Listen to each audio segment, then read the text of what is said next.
บายดีท่านผู้ชมทักทายสบายดีตอนเช้าของวันที่27ธันวาคม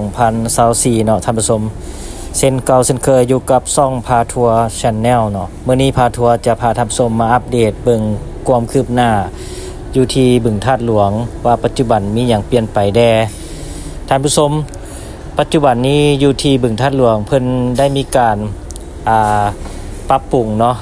มีการก่อสร้างที่ว่ามีความสำเร็จไปหลายแล้วนะท่านผู้ชมเนาะแล้วก็ปัจจุบันนี้แม่นเพิ่นได้สร้างสวนสนุกเนาะแห่งใหม่เนาะอยู่กับเป็นสวนสนุกอยู่ในขอบเขตบึงธาตุหลวงเนาะเพิ่นใช้ชื่อว่าสวนสนุกบึงธาตุหลวงเนาะซึ่งอยู่ใกล้กับบริเวณตัวบึงเนาะท่านผู้ชมจะสังเกตเห็นว่าในตอนเช้าของมื้อวันเสาร์อาทิตย์เนาะที่ผ่านมานี่จะมีผู้คนเนาะมาย่างออกกำลังกายมาเที่ยวมาลิ่นเนาะพาลูกพาหลาน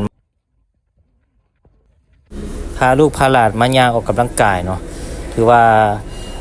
อากาศกำลังดีเนาะช่วงยามเช้าๆเนาะเวลา 6-7 โมงเช้าเนาะท่านผู้ชมเนาะ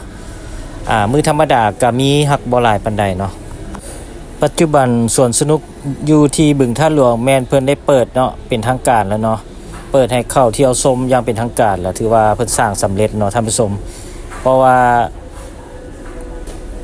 ในอาทิตย์ที่ผ่านมาเนาะเฮาก็ได้มาย่างลิ่นเนาะมาออกกำลังกายเนาะแล้วเห็นกระเจ้าเปิดไฟแสงสียามค่ำคืนถือว่ามีความสวยงามหลาย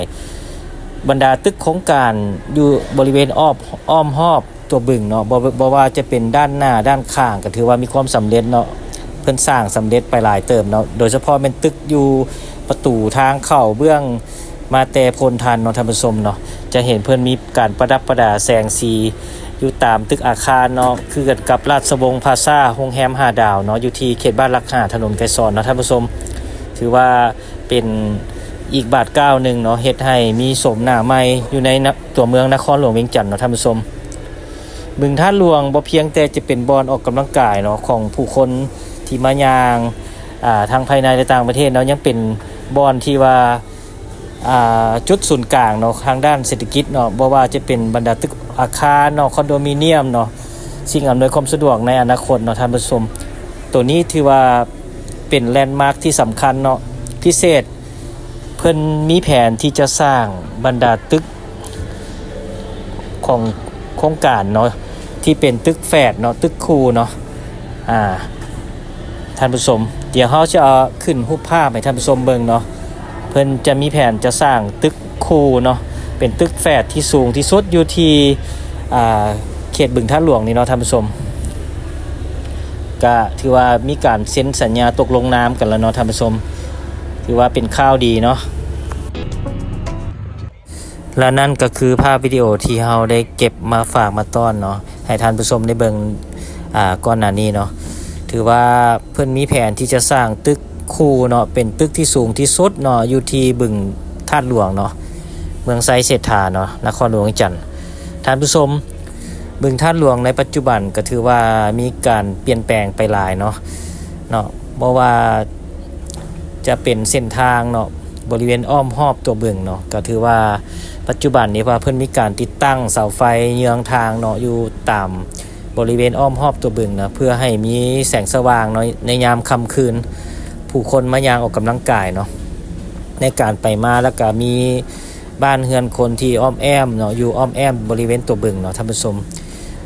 โดยเฉพาะแม่นหมู่บ้านจัดสรรเนาะเพิ่นจะมีโครงการของหมู่บ้านจัดสรรเนาะอ้อมแอมตัวบึงเนาะท่านผู้ชมถือว่าก็เปลี่ยนแปลงไปหลายเนาะคนจะมักมาย่างออกกำลังกายในช่วงเช้าๆเนาะทุกมื้อเนาะท่านผู้ชมเนาะโดยเฉพาะแม่นเสาร์อาทิตย์เนี่ยจะหลายเป็นพิเศษเนาะรถจะจอดอยู่2ฝากทางของถนนเนาะบริเวณตัวบึงเนาะท่านผู้ชมตะเว้นขึ้นอ่อนๆเนาะก็ถือว่าช่วงนี้เป็นช่วงหน้าหนาวเนาะช่วงคริสต์มาสเนาะหากผ่านมา 2-3 มื้อแล้วก็ใกล้เข้าปีใหม่เนาะสากลเนาะก็งานเข้าดาวเนาะเวียงจันทน์เข้าดาวอยู่ที่ประตูไซเนาะเดี๋ยวเฮาสิไปเก็บภาพให้ท่านผู้ชมได้เบิ่งเนาะวันที่29-30ฝากกดไลค์กดแชร์กดติดตามเนาะเพื่อเป็นกำลังใจในการเฮ็ดคลิปของเฮาในครั้งต่อไป